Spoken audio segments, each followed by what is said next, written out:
Documentos. Radio Nacional de España. Ribadelago, la tragedia olvidada de los pantanos de Franco.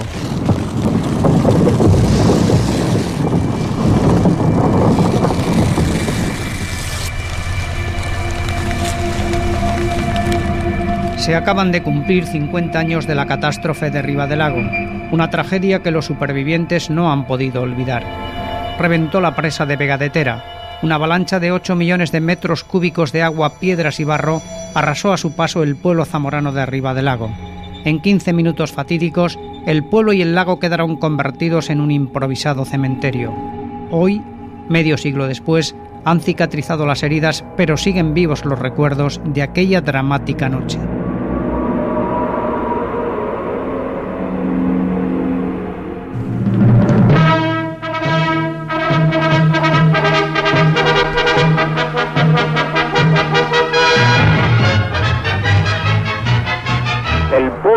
Está saludando a su excelencia el jefe del Estado y presenciando cómo el agua, ese agua bienhechora, se derrama detrás de la presa para llevar el fruto vivificador a las tierras de España.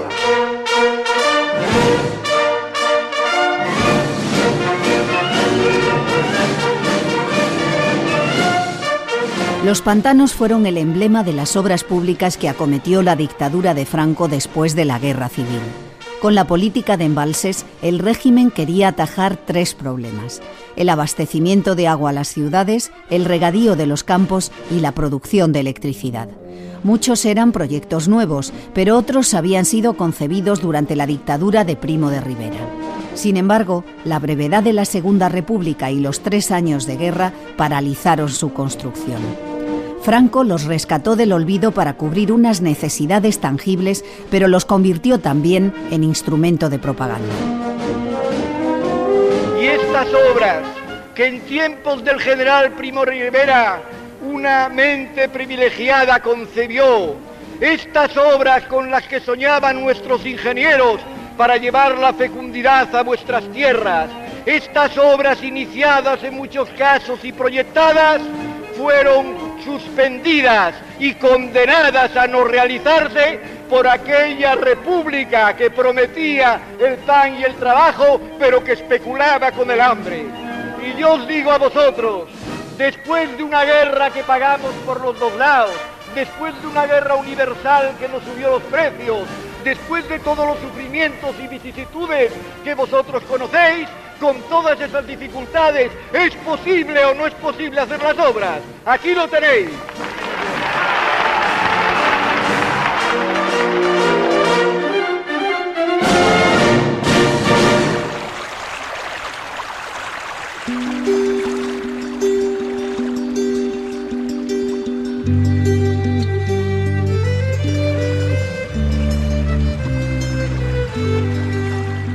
La comarca de Sanabria, por su pluviometría, no pertenece a la España seca, pero el año 1948 llegaron unos ingenieros para estudiar la construcción de un pantano en el cauce del río Tera, aguas arriba del lago. Su finalidad no era el riego, sino la producción de energía eléctrica. La orografía les pareció adecuada y en 1956 Hidroeléctrica Moncabril, la empresa que sufragó las obras y que iba a explotar la central, empezó a llenar el embalse de Vega de Tera.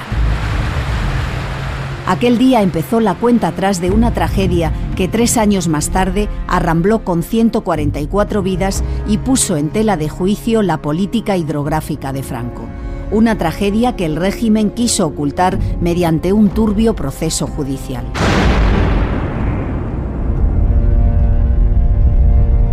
En este procedimiento judicial mi padre encontró múltiples obstáculos y es más, ya harto de soportar tantas trabas... Los niños hasta 25 años, los jóvenes, de indemnización 25.000 pesetas, las mujeres 60.000 y los hombres muertos o desaparecidos 90.000. Al apoyarse esa pantalla de hormigón, que es muy rígida, sobre la mampostería, que es muy deformable, pues la pantalla no encontraba suficiente contrarrestos. Contaban que para recrecer el muro echaban madera, echaban carretillos. Uy, qué noche más larga, Dios mío. Había entre ellas una muchacha que estaba espadando Y cuando fue a casa, ni padres, ni casa, ni nada, aquella chica, aún la tengo en los oídos hoy.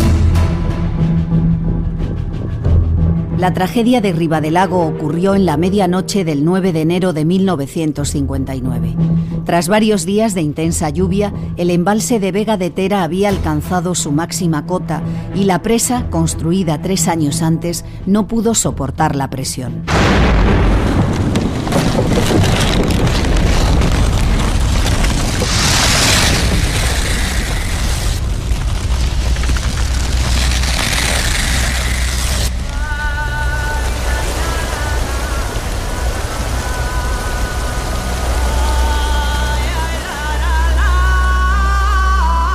El agua se encajonó montaña abajo y arrasó el pueblo de Ribadelago.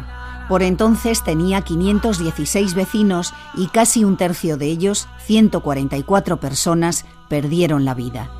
Solo se pudieron recuperar 28 cadáveres. El resto descansa para siempre en el fondo del lago de Sanabria.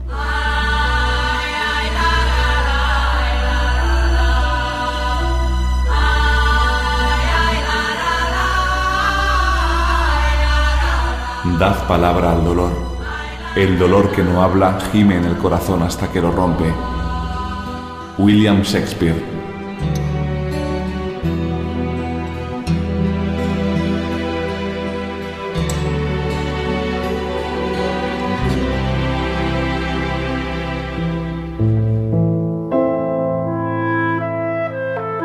Los 50 años transcurridos desde entonces no han logrado cicatrizar las heridas de los que se salvaron.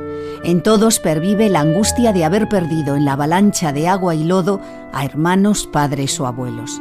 Alfredo Puente perdió a su hermana. Él se salvó de milagro. Yo tenía 20 años entonces y bueno, estaba con mi novia y oímos ruidos y entonces salimos de la casa. Estaba una hermana de ella también, el abuelo, y salimos de la casa pensando que no sabíamos lo que pasaba. Mirábamos a los árboles no se movían con el aire, parecía aire, ¿no? Pero ya vimos el agua, nos dimos cuenta que era una presa que había reventado. Y dimos la vuelta hacia casa para sacar a la hermana de mi mujer, entonces era novia, y el abuelo, pero el abuelo dijo que él no salía de casa, y en ese tiempo nos rodeó el agua y ya no pudimos hacer nada, ya no pudimos salir más. Los supervivientes recuerdan, cada uno a su manera, los momentos previos a la tragedia. Sin embargo, hay un denominador común: el ruido, aquel sonido que llegaba como heraldo de la muerte. Un ruido como si vinieran muchos aviones juntos, pues un ruido espantoso. Fue a las 12 de la noche en punto que se sintió un ruido que venía las piedras de arriba, de todos los castaños y todo. Y mamá se puso nerviosa porque estaba muy nerviosa. Y cuando se dio cuenta que había reventado una presa, sin ver y sin nada, solamente sentir el ruido. Mis padres ya sintieron el ruido y eso, y se asomaron a la puerta y bueno, un ruido impresionante. Y entonces volvieron para atrás, se asomó por una ventana que daba a la calle y ya vieron que el agua volvía hacia atrás, se metía ya en casa, ¿no? Volvía del río hacia arriba. Y nos acercamos hacia donde venía el ruido, hacia el puente, pero no sabíamos lo que era, porque yo miraba los árboles no se movían, no era viento, y ya cuando nos íbamos acercando hacia el puente, que es por donde está el cauce del río, pues nos dimos cuenta que era agua. Que algún pantano había reventado. Por el hueco de la chimenea sentía que un ruido así muy raro, así como un ciclón, ¿no? Muy fuerte. Y le dije yo a mi madre, si parece que es aire, le dije, no es aire porque en el tejado no se mueven las losas. Y me asomo, me salgo de la puerta, me salgo a la calle, a un patiecillo que tenemos, y ya vi venir el agua. Poco después, Ribadelago quedó sumido en la oscuridad. La incertidumbre de los primeros momentos dio paso a la constatación de la tragedia. Los vecinos, más que verla, la presentían, como recuerda hoy Avelino. El tendido eléctrico desapareció, se apagó la luz ya todo y nada más ruido y ruido y ruido, en 10 minutos o en 15 minutos. Ruido y ruido y nada más. Pasó aquello, sin luz quedamos todos y oscuras y bueno, cada uno usando bien por donde pudimos, buscando a nuestros familiares y dando voces por unos y por otros y todo de vocerío de familias, buscando a otras familias y nada más. Contar a la radio 50 años después lo que sucedió aquella noche y en los días posteriores es un modo de revivir la tragedia. Pero los protagonistas lo hacen de forma espontánea, sincera, con el deseo de que todos sepan ahora lo que entonces tuvieron que callar.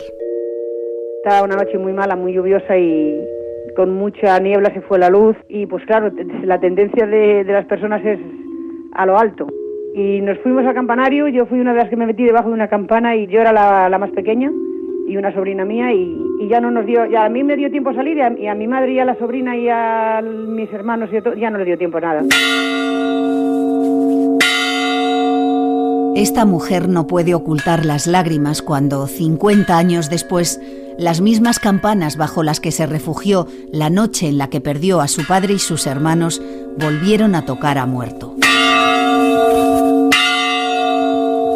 La madrugada del 9 de enero de 2009, a las 0 horas y 12 minutos, justo 50 años después de que el agua del embalse de Vega de Tera irrumpiera en las calles de Ribadelago, las campanas de la iglesia volvieron a doblar en recuerdo a las víctimas.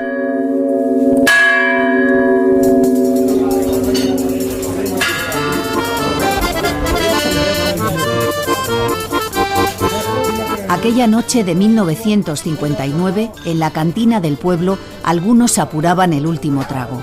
Al día siguiente se celebraba una boda y se percibía el regocijo de la fiesta anticipada. Otros lanzaban los naipes sobre el tapete verde. No podían imaginar que se jugaban algo más que unas rondas. Permanecer despiertos a esa hora les salvó la vida. Un hombre que estaba allí echando su partida tenía una casa en lo más alto del barrio. Y dice, venga, todos para aquí. Y mi mujer dijo, no, que tengo a la niña durmiendo y yo no salgo. La coge por el brazo y a la niña y dice, tú sales de aquí, venga, y todos nos vamos de aquí ya. ¿No ves el agua ahí ya? Se fueron todos a la casa alta. Y allí en el peñasco mirando a ver cómo caía el agua.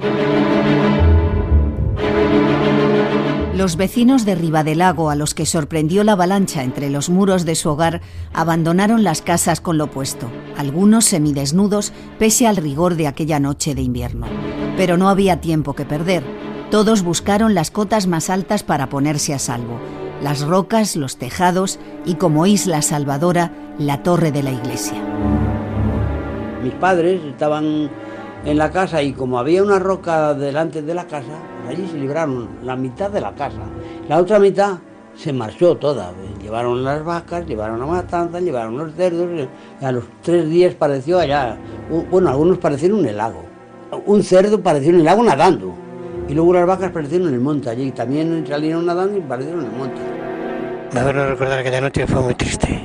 Fui a ver si un hermano que vivía ahí y el hermano ya no existía, el hermano ya murió, había muerto. El hermano sacó el agua de ahí, de una vivienda de esas, porque el puente hizo presa. El puente hizo presa y entonces el agua retrocedió. Lo sacó y después al reventar el puente lo sacó para el río y ya está, para el lago, claro. Las primeras luces del alba fueron dando forma a lo que durante aquella larga noche eran solo premoniciones en la mente aterrada de los vecinos. El paisaje resultaba desolador y El Nodo, el noticiario documental de obligado cumplimiento, mostró a todos los españoles que fueron al cine las imágenes, solo algunas, porque la censura tenía sus protocolos de aquella tragedia. Esta es la bella comarca zamorana que ha sido escenario de la tragedia que llevó el luto y la desolación al pueblo de Ribadelago y paralizó la central eléctrica que allí funcionaba. Vemos en estas perspectivas el lago de Sanabria y su comarca. De 12 de la noche a 1 de la madrugada del viernes 9 de enero, la presa de Vega de Tera no pudo resistir la presión del agua acumulada por las lluvias y se produjo en ella una rotura, quedando inundado el pueblo de Ribadelago y destruido en más de su mitad. Este pesado vehículo fue arrastrado y volcado por el empuje de las aguas. Las casas se desplomaron sobre sus moradores, muchos de los cuales se hallaban durmiendo, y quedaron sepultados entre los escombros de las viviendas o bajo los montones de rocas, mientras otros eran arrastrados hacia el lago. El número de víctimas entre muertos y desaparecidos se eleva a 144. Fuerzas del Ejército y de la Guardia Civil, bomberos, vecinos, la sección femenina y el Frente de Juventudes cooperaron abnegadamente en los trabajos de socorro.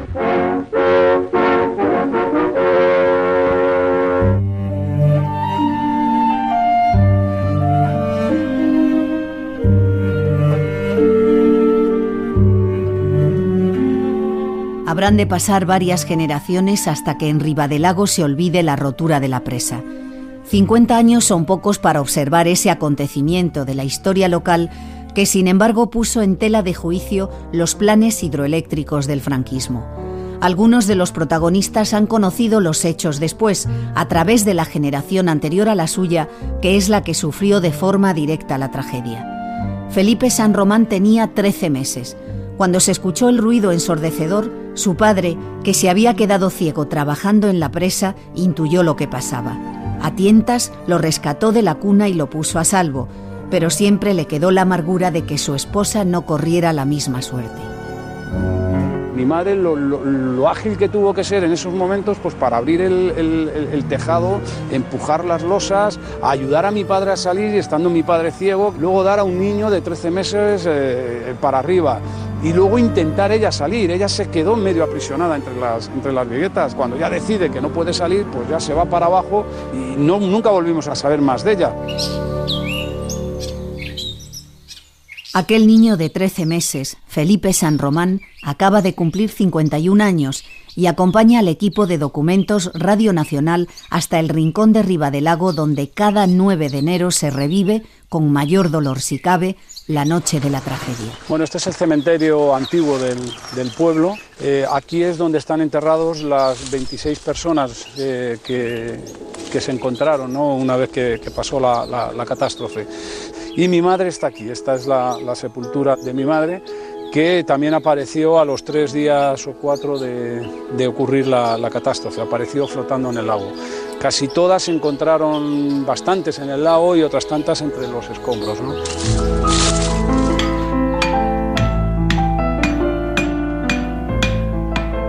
José Chimeno es el herrero del pueblo. Nos recibe en la fragua y mientras golpea el yunque va dando forma a los recuerdos de la noche en que se derrumbó el embalse de Vega de Tera. Recuerdos incandescentes que se retuercen en su memoria como el hierro entre las tenazas. Salí desnudo de la casa, de la cama, y salí con idea de ir hacia el cementerio, que había una loma allí, y en esto ya me veo de agua así a las rodillas, y me dio una voz, dice: escapa para la torre. Y para allí escapamos unos cuantos. Y tenía yo un paquete de tabaco de aquellos de caldo, gallina, y se acabó enseguida. Y después, qué noche más larga, Dios mío, había entre ellas una muchacha que estaba espadando allí en aquel recinto que quedó. Y claro, cuando fue a casa, ni padres, ni casa, ni nada, aquella chica, aún la tengo en los oídos, oí.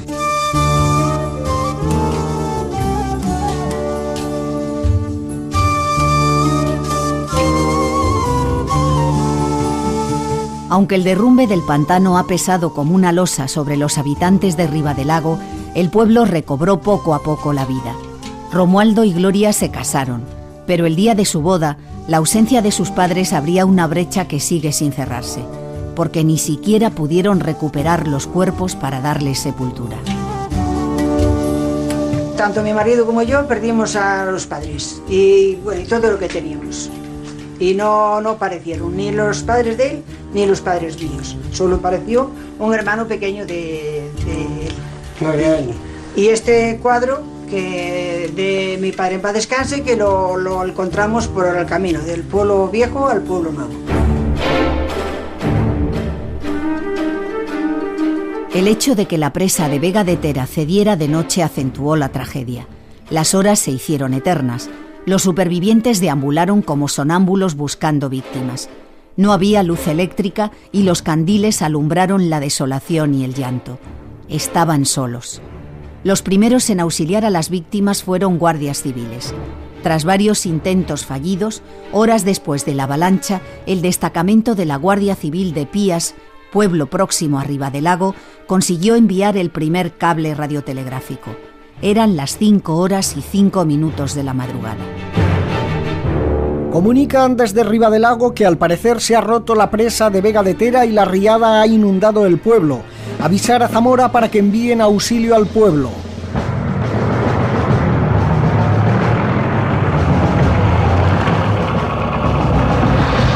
Con las luces del día llegaron los primeros vehículos militares del Regimiento de Infantería de Zamora.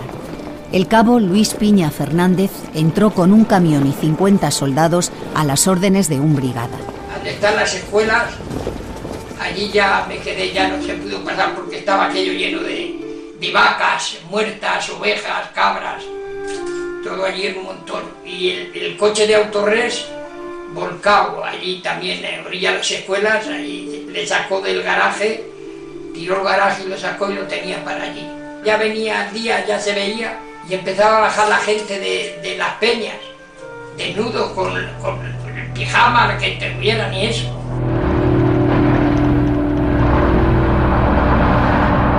Tras recibir los primeros auxilios, los supervivientes fueron evacuados en camiones a Benavente, Puebla de Sanabria y Zamora.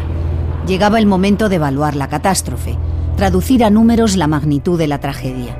144 personas habían perdido la vida. Pese al esfuerzo de los buzos de la Marina, solo se pudieron rescatar 28 cadáveres.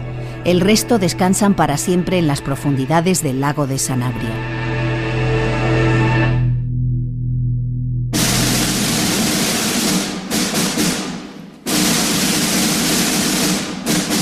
La rotura del embalse de Vega de Tera suponía un grave contratiempo para el régimen franquista, que desarrollaba por aquellos años una acelerada política de construcción de embalses. Tragedy in the northwest of Spain. A dam inaugurated 3 years ago by Spanish dictator Francisco Franco has burst and floodwaters have destroyed the village of Ribadelago in Zamora. El primer medio de comunicación que dio la noticia fue la BBC desde Londres. Los periodistas españoles que llegaron pudieron en un principio trabajar sin cortapisas, pero el régimen recondujo muy pronto la actividad informativa y la prensa fijó su atención en los aspectos benéficos y los maratones solidarios, como explica Araceli Saavedra, autora del libro Catástrofe en Ribadelago. Hay una cosa curiosa, ¿no? En las primeras informaciones que aparecen se recogen testimonios de las personas, ¿no? Luego se recogen testimonios de la gente que ha sido evacuada a Zamora. Y llega un momento que el tema de testimonios se corta. Y la información es sobre todo los donativos que se hacen, las entregas de objetos, de ropa, y se enfoca por ahí la información, ¿no? Y todo lo que pudiera ser, no de protesta social, sino protesta por una situación que es una catástrofe, todo eso se corta de raíz. Eso luego se traduce que la mayoría de las familias, o buena parte de las familias, no se presentan al procedimiento judicial, sino que llegan a un acuerdo con la empresa que les indemniza.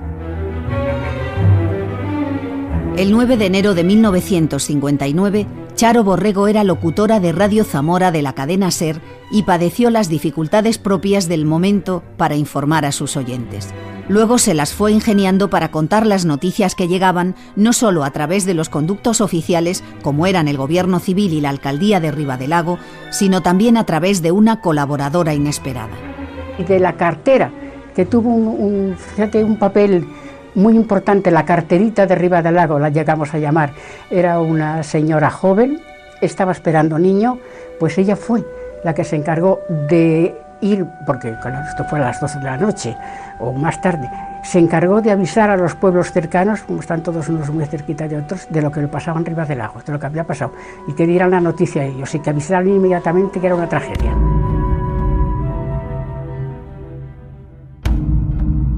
Pedro Ladoire, también de Radio Zamora, recuerda las directrices que quiso imponer el régimen a través del parte de Radio Nacional de España, con el que debían conectar entonces las demás emisoras del país. Políticamente había que decir que se había rebasado las aguas debido a las lluvias, se había rebasado la presa por exceso de agua.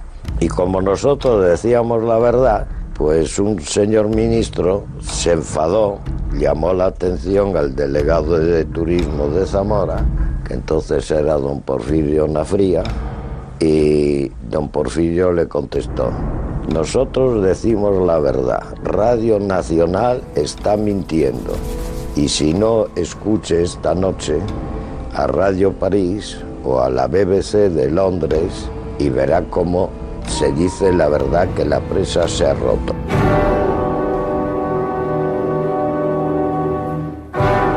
Dos generales próximos a Franco tuvieron un papel decisivo en aquel momento. De Camilo Alonso Vega, ministro de la Gobernación, dependía el orden en las calles y la represión de los disidentes. Alonso Vega evitó desórdenes con su particular idea del funcionario público. Sabe mandar, sabe hacerse respetar, sabe castigar, porque no se puede mandar sin armonizar de un modo acertado el premio y el castigo. Un acto de servicio, puro acto de servicio. El otro general era Jorge Vigón, titular de Obras Públicas. Toda la amargura resignada, todo el dolor sin esperanza, toda la angustia sin alivio de estos hombres lo sentí, excelencia, en vuestras palabras, y el deseo de remediarlas, y el empeño de liberar a los que las padecían de su vuestra acción, de vuestras órdenes, excelencia, me vinieron. Cieno y barro sobre Ribadelago, destruido por las aguas del embalse de la Vega de Tera. Las lluvias caídas en la cuenca rebasaron la presa.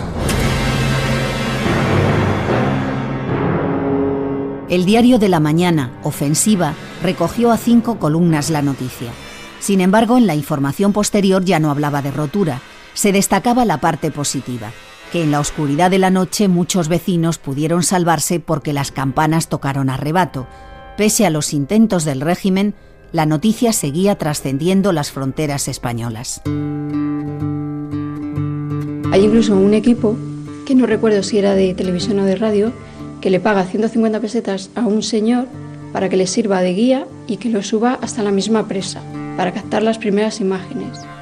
De hecho, hay imágenes aéreas, tanto de fotografía, no sé si habrá de vídeo, ¿no?, que capta el ejército norteamericano, que es el primero que sobrevuela la zona y que curiosamente es la primera vez que llega un helicóptero a la comarca de Sanabria. Ahora estamos más acostumbrados a verlos por los incendios, ¿no?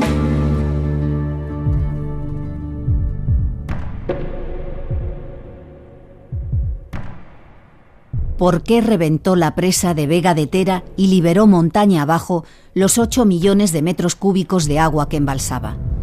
Los supervivientes y algunos vecinos de Ribadelago que habían trabajado en su construcción denuncian irregularidades. Dicen que se escatimó el cemento. La periodista e investigadora Araceli Saavedra ha constatado algunas de esas denuncias y apunta también al tipo de embalse. La llamada presa mixta, muy en boga por aquel tiempo, que tenía muro de hormigón y contrafuertes de mampostería. Los informes que aparecen clasificados como secretos son curiosamente los que recogen los testimonios de las personas en cuanto al enfado, porque era previsible la catástrofe, ¿no? El diseño de la presa, ese tipo de presa de pantalla interior de hormigón y contrafuerte, habían demostrado que no eran seguras. Eran unas presas que había un alto porcentaje de rotura. Los trabajadores decían que era previsible que se rompiera porque se había engordado el muro, porque se había metido cosa que no era hormigón. Contaban que para recrecer el muro echaban madera, echaban carretillos. Mucha gente ha querido decir que eso era mentira. Sin embargo, basta con ver la pared de la presa y efectivamente allí están encastrados pues troncos de árboles, se ven a simple vista, ¿no? Y técnicamente es curioso, ¿no?, porque hay varias inspecciones de Confederación Hidrográfica, que en ese momento es el ente que tiene que vigilar el desarrollo de la obra, y sus certificaciones es que la obra se está haciendo de acuerdo al proyecto. Son muchos y muy diversos los comentarios que circulan en toda la zona de Sanabria, los cuales ya han trascendido a la provincia, sobre las causas que ha motivado la tragedia de Ribadelago al romperse la presa de Vega de Tera. Informe de la Guardia Civil al gobernador civil de Zamora el 13 de enero de 1959. Lleva el sello de secreto. Los demás resonancias son, primero, defecto de construcción, toda vez que estas obras, por las inclemencias del tiempo, estación invernal, los trabajos se efectuaron en 3 campañas y por falta de dirección técnica no existía el trabazón necesario entre los materiales empleados de una campaña a otra. Como parece, lo prueba, al producirse la rotura, la presencia de una superficie completamente lisa en la cual era difícil el ligazón de los materiales empleados en las distintas campañas, con los consiguientes fallos en la misma. El informe secreto de la Benemérita apunta a un segundo comentario que circula por el pueblo sobre las causas que propiciaron la ruptura de la presa. Segundo, empleo de materiales en malas condiciones. Se comenta insistentemente que el cemento lo tenían almacenado en un lugar completamente húmedo y que han sido muchos camiones de cemento los empleados en la misma cuando estos, por causas de la humedad, estaban completamente inservibles. Todos coinciden que las presas que hacían a destajo, sin escrúpulos de ninguna clase por parte del personal subalterno, muchos de ellos incompetentes para el cargo que desempeñaban, a los que se ha tachado de inmoralidad, ya que vivían en un nivel de vida muy superior a los sueldos que disfrutaban.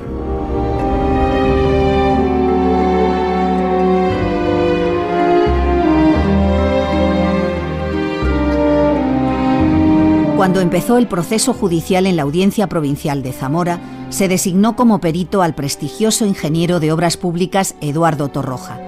Torroja era la máxima autoridad mundial en construcciones de hormigón, pero falleció en 1961, 2 años antes de que empezara el juicio, y dejó el informe sin acabar. Lo concluyó su hijo, el también ingeniero José Antonio Torroja Cabanillas, que 50 años después ha explicado a Radio Nacional de España las conclusiones a las que llegó. Es que esos contrafuertes, la mampostería se comportaba de manera diferente a como se pensaba que era.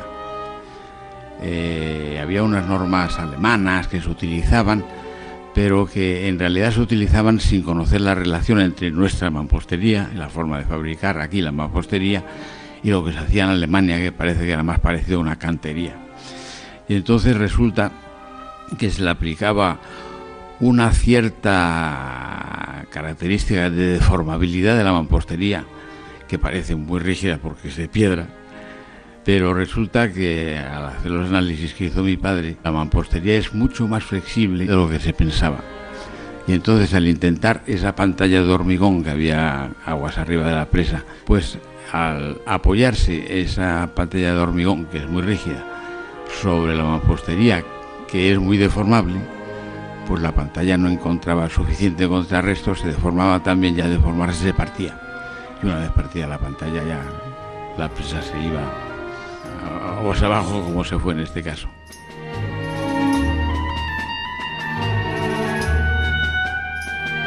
El pantano de Vega de Tera había empezado a embalsar agua en 1956.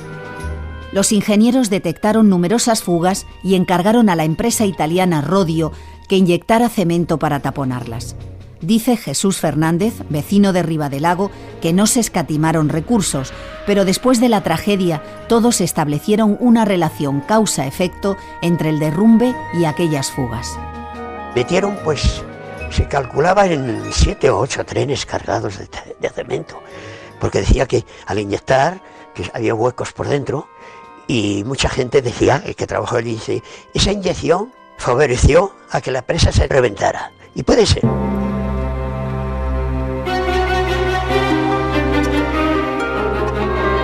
Tras las inyecciones de urgencia que llevaron a cabo los especialistas italianos, la presa recibió el visto bueno, pero seguía perdiendo agua.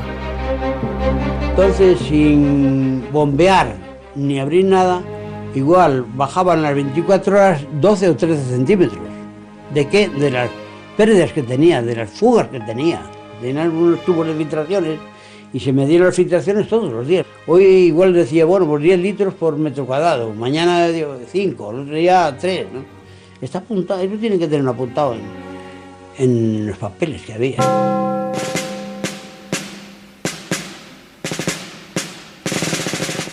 Esta es la realidad de un movimiento nacional, no es un movimiento mentiroso, no es un movimiento que venga a predicar y anunciar lo que no cumple. Ahí está como nosotros cumplimos, en estas presas, en estas obras. Pese a las filtraciones, la presa de Vega de Tera siguió embalsando agua y Franco la inauguró en 1956.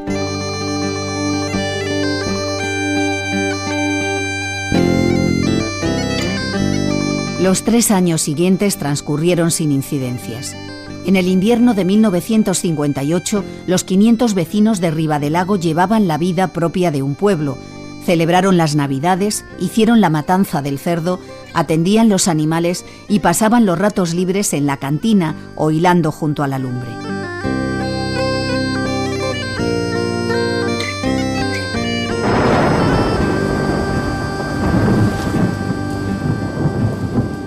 ...1959 arrancó lluvioso. Arriba, en la montaña, la presa se iba llenando y en la tarde del 8 de enero alcanzó la cota fatídica.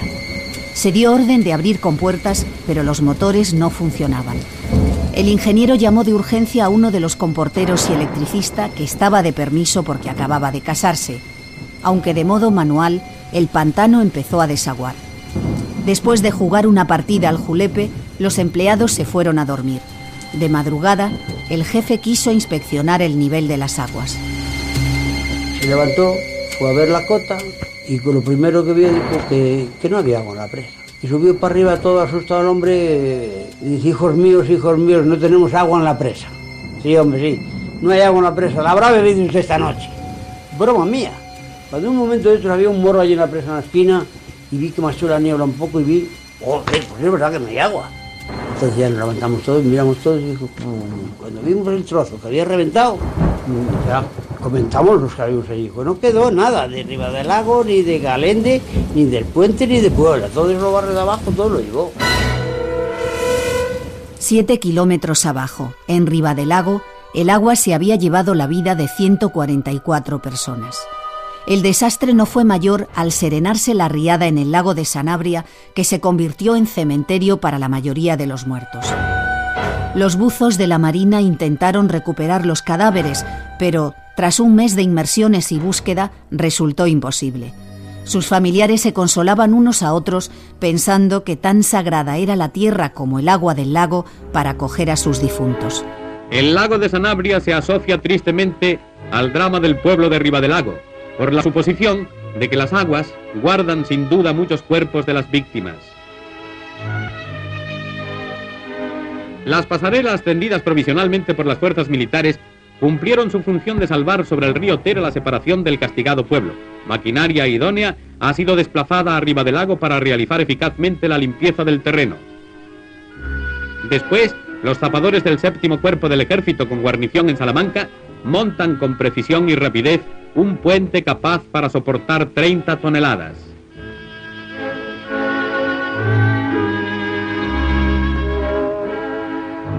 Se inician los trabajos de explanación y funcionan las excavadoras.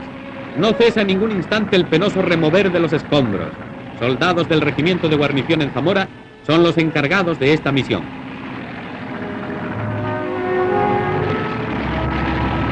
120 cadáveres siguen perdidos. Con la fe puesta en Dios, las abnegadas gentes de Ribadelago rezan por ellos y se incorporan de nuevo a sus tareas.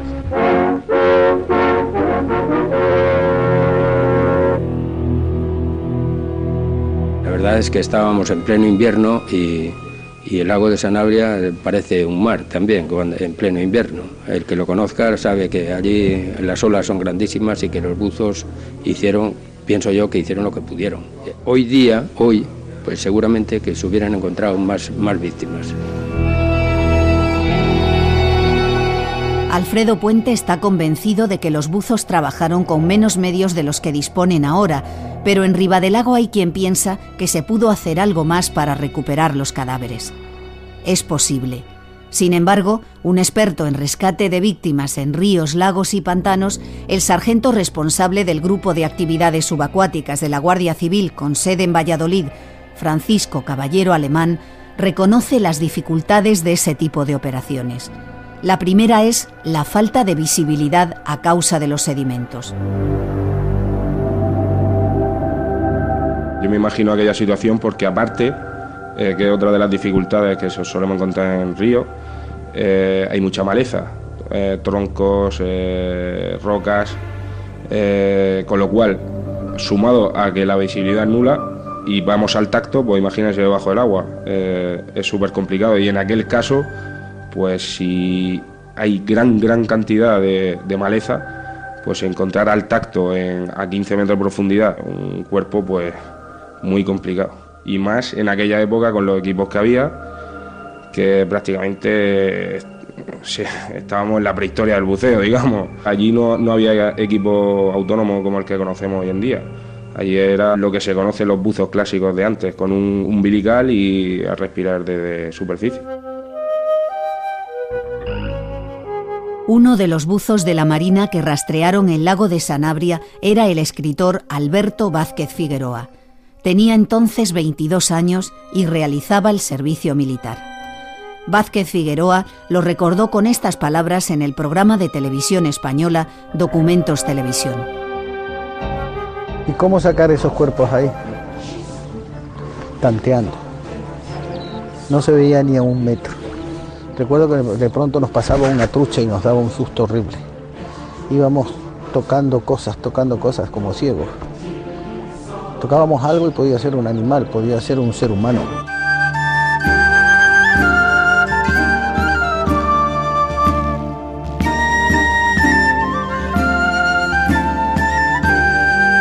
Los vecinos con alguna formación cultural sabían que Miguel de Unamuno había ambientado allí su novela San Manuel Bueno Mártir y recordaron como una pedrada en medio del lago el poema que el viejo rector de Salamanca había escrito en el prólogo. Se queja en vano tu bronce en la noche de San Juan. Tus hornos dieron el pan. La historia se está en su bonce. Servir de pasto a las truchas es a un muerto amargo trago. Se muere riba del lago, orilla de nuestras luchas.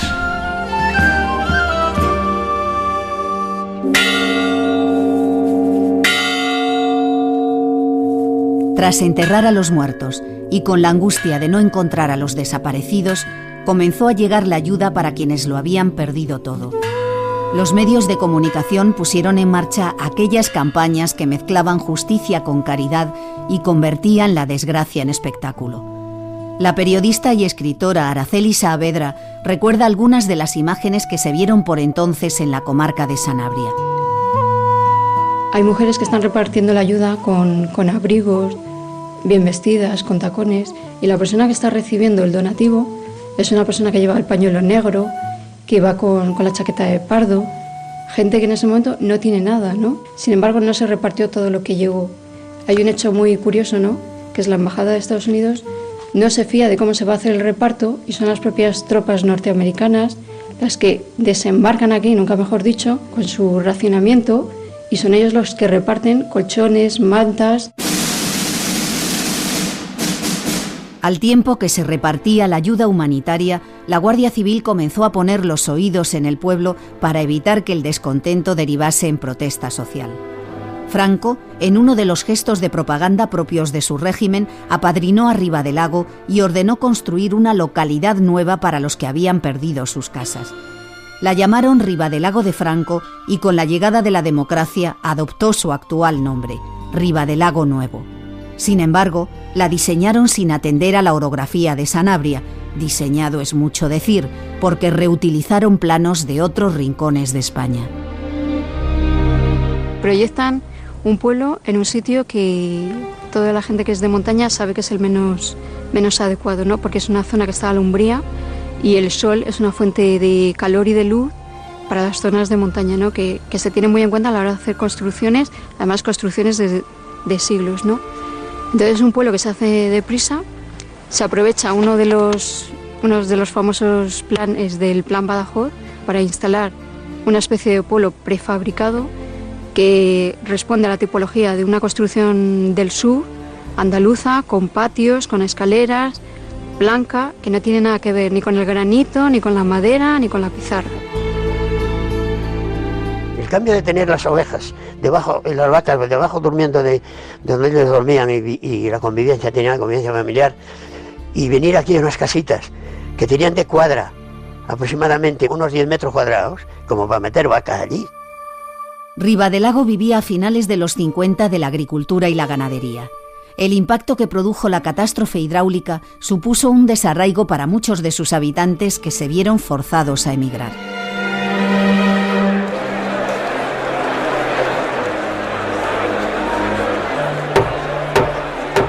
El proceso judicial por la rotura de la presa tuvo lugar en la Audiencia Provincial de Zamora. Fue largo y se convirtió en un calvario para los familiares de las víctimas. La vista se celebró entre los días 12 y 15 de marzo de 1963. La defensa la ejerció el letrado Santiago Moreno, ya fallecido, quien, como recuerda su hijo Santiago, sufrió amenazas y presiones.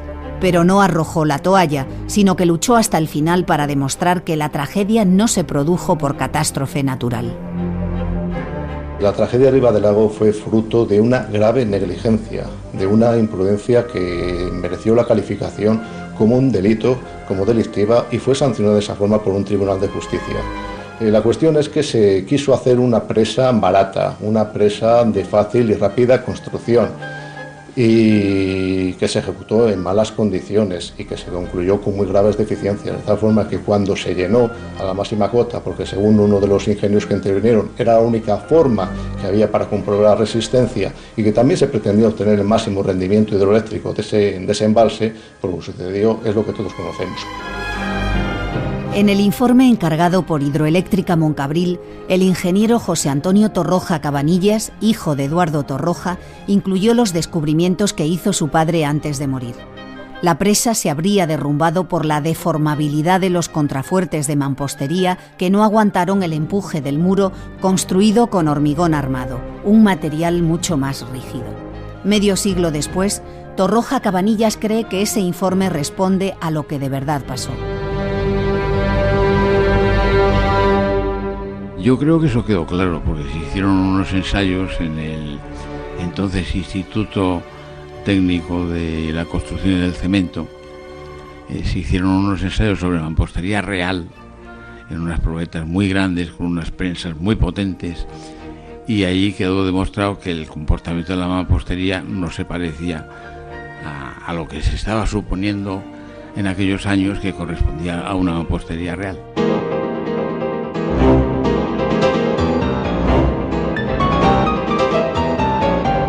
La catástrofe de Ribadelago suponía un revés para la política de embalses del franquismo y la producción de energía eléctrica a través de esos pantanos. Por eso, como recuerdan el vecino del pueblo César González, que contrató al abogado defensor, y el hijo del letrado, Santiago Moreno, el poder político se inmiscuyó en la causa judicial. Voy al gobernador civil y me recibe y me dice: usted es el culpable de que se hagan reuniones clandestinas en Ribadelago, de que no cobre la gente, de que no pida las casas, de que no... Y esto yo voy a tomar medidas, ¿eh? Así que a ver qué hacen ustedes. Y yo, mire señor, yo lo único que he hecho es nombrar a un abogado para que defienda nuestros intereses. Yo pensé, dice usted, cuando salga hasta la policía me lleva y me detienen. Pero es que lo tenía ya grabado. Mi padre siempre consideró al pueblo de Ribadelago que había sido una víctima de la codicia del sistema capitalista. Siempre lo consideró así. Esta diferencia de situación económica entre un pueblo arruinado y una empresa que cuenta además con el beneplácito y el apoyo del poder político va a tener su repercusión en el procedimiento judicial. En este procedimiento judicial mi padre encontró múltiples obstáculos y es más, ya harto de soportar tantas trabas, solicitó el auxilio del juez instructor y en lugar de encontrar o de obtener su apoyo, lo único que obtuvo fue una sanción, un apercibimiento.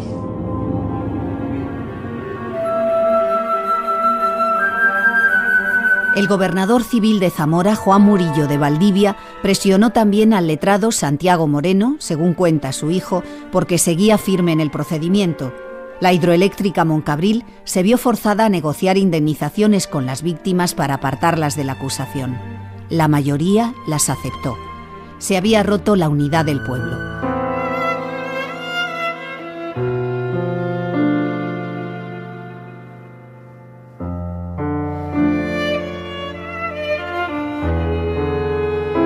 La Audiencia Provincial de Zamora condenó a 1 año de prisión a 4 de los 10 procesados. El director gerente de la constructora, 2 peritos y un ingeniero. Dos de los condenados serían a su vez asueltos en virtud del recurso de casación que se interpuso y al final esos 2 personas que fueron condenados serían indultados, o sea que no pasó nada. 144 personas fallecidas, un pueblo arrasado, los suplicios por los que pasaron los supervivientes para llegar a esa conclusión, a nada. Fue una sorpresa también, que dijimos, ¿cómo es posible que nos traten así? Los niños hasta 25 años, los jóvenes, de indemnización 25.000 pesetas. Las mujeres 60.000, las mujeres muertas, y los hombres muertos o desaparecidos 90.000. La víctima que más se pagó de todos esos 144 fue la de mi padre, por ser un hombre popular y tener un negocio, que nos dieron 150.000 pesetas, pero todos los otros de 90 para abajo. Y eso es tremendo, eso es que es tremendo.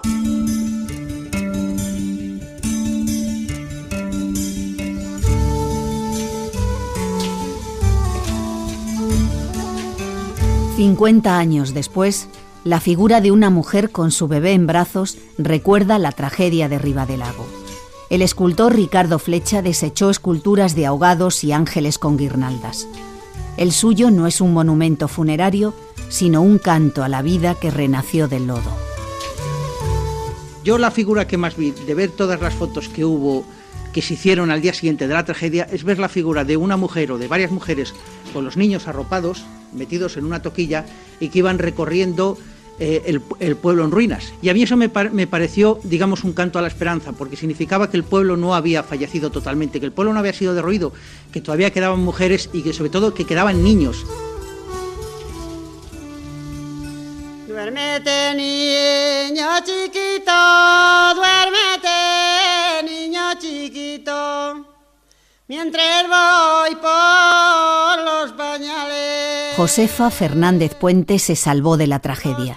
Muchos años después, grabó esta nana que cantaban las madres de Ribadelago como recuerdo a los niños que se llevó el agua. Morenita, mi morena, morenita, bien morena, ¿quién te quiere más que yo? ¿Quién te quiere más que yo? Ribadelago, la tragedia olvidada de los pantanos de Franco. Un programa de Evaristo Lobato.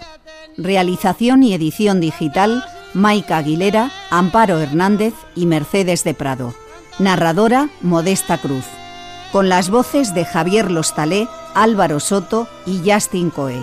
Dirección de la serie, Juan Carlos Soriano.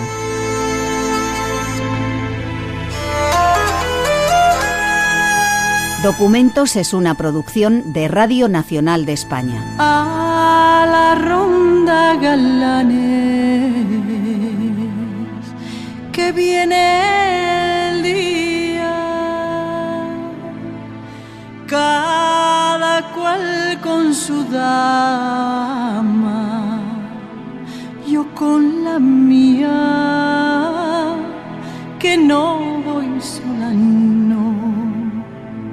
Lucero, lucero de la mañana, leiro, la niña duerme en la cama, leiro, para rondar de noche, no quiero luna, quiero el cielo estrellado, la noche oscura, que no voy sola, no. Lucero, lucero de la mañana, leiro, la niña duerme en la cama, leiro. Esta noche los mozos tienen quimeras por la cinta del pelo de una morena, que no voy sola, no. Lucero, lucero de la mañana, leiro, la niña duerme en la cama, leiro. Lucero, lucero de la mañana, leiro, la niña duerme en la cama.